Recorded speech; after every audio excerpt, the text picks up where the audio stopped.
پچھلے سال جب بحر الکاہل میں واقع جزیروں پر مشتمل ملک سموا میں خسرہ پھیلا تو ہیلتھ ورکرز خسرہ ممپس اور روبیلا ویکسین لے کر گھر گھر گئے. انہوں نے 90% آبادی، نوجوان اور بوڑھوں کو MMR ویکسین دی. اس کے بعد کرونا وائرس پوری دنیا میں پھیلا، لیکن عجیب بات یہ تھی کہ سموا جزیرے بڑی حد تک اس سے بچے رہے. میڈاگاسکر، ہانگ کانگ اور جنوبی کوریا میں بھی حال ہی میں خسرہ پھیلا. یہاں بھرپور ویکسینیشن کیمپینز چلیں اور نئے کرونا وائرس سے ہونے والے کووڈ-19 کی شرح کم رہی. ورلڈ آرگنائزیشن کے جیف گولڈ نے ان اعداد کا تجزیہ کیا. MMR خسرہ، ممپس، روبیلا ویکسینیشن اور کووڈ-19 کے خلاف بہتر مدافعت رکھنے والی آبادیوں کے درمیان واضح باہمی تعلق موجود ہے. جیف گولڈ نے خسرہ کے لیے کم ویکسینیشن کی شرح رکھنے والے ممالک کا مطالعہ کیا اور نتیجہ اس کے برعکس پایا.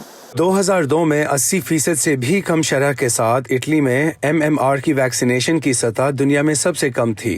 پھر برطانیہ، فرانس اور امریکہ کا نمبر ہے اور سب سے نیچے جرمنی تھا. جیف گولڈ کے اعداد کے مطابق جہاں MMR ویکسین بالغ لوگوں کو دی گئی، انہیں دوسرے ممالک میں اپنے جیسے لوگوں کے مقابلے میں کورونا وائرس سے کہیں کم خطرہ رہا. کیمبرج یونیورسٹی میں ہونے والے ایک مطالعے سے معلوم ہوا ہے کہ یہ MMR ویکسین کا روبیلا والا حصہ ہے جو قوت مدافعت دیتا ہے. کئی ممالک کے سائنسدان اس نظریے پر تحقیق کر رہے ہیں.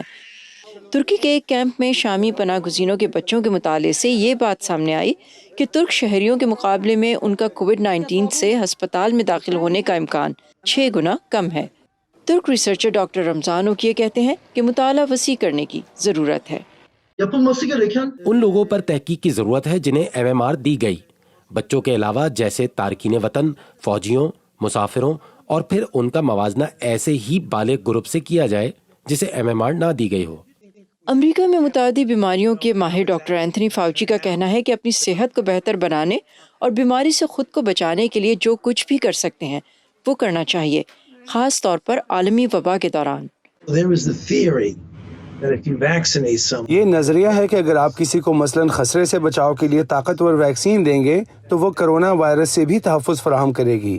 یہ ایک نظریہ ہے جو حتمی طور پر ثابت نہیں ہوا ہے.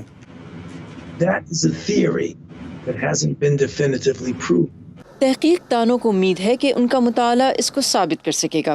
اگر یہ سچ ہے تو خسرہ کی ممپس اور روبیلا ویکسین کو بغیر کسی ٹرائلز کے پوری دنیا میں وسیع پیمانے پر استعمال کیا جا سکتا ہے، کیونکہ یہ محفوظ ہونے کے ساتھ آسانی سے دستیاب ہے.